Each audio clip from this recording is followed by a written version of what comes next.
the ministry of counseling is something that a lot of people are confused on. And usually when you speak about counselor, you think of somebody who is highly educated in psychology and has deep knowledge about the human nature, and they are experts in their field, and this isn't something that can be done by anybody. But that's not true at all, because God has a way of counseling that is done His way, and all you need actually is a knowledge of the Scriptures. In this book, you learn firstly what counseling is not, and you may be surprised to find out that counseling isn't what you thought it is.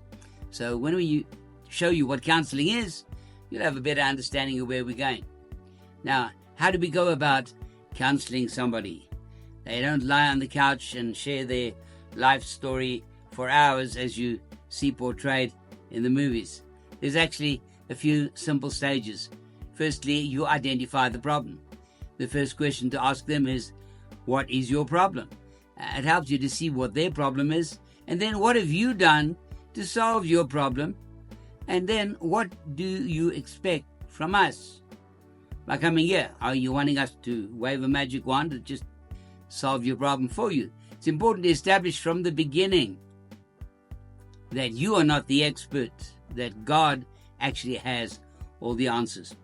And so you learn about practical counseling, and you'll find out that counseling actually is not sympathizing and having a good listening ear. Those things do help, but counseling actually is a challenging thing. And what you've got to do is you've got to identify where the person has failed, because their problem is caused by their own sinful behavior. And you're going to have to confront them about that and help them to deal with the sinful habit patterns in their life in order for them to overcome the problem. What does the right kind of counselor, God's kind of counselor, look like? And who's able to counsel? Well, actually, any person who has the knowledge of the Scriptures, your average minister or pastor who has a good knowledge of the Scriptures, is more than qualified to counsel. And actually, that is where counseling should take place, when people go to their leader and share their problems and ask for his counsel. But you will learn how a counselor learns, and unfortunately a lot of pastors have never been trained.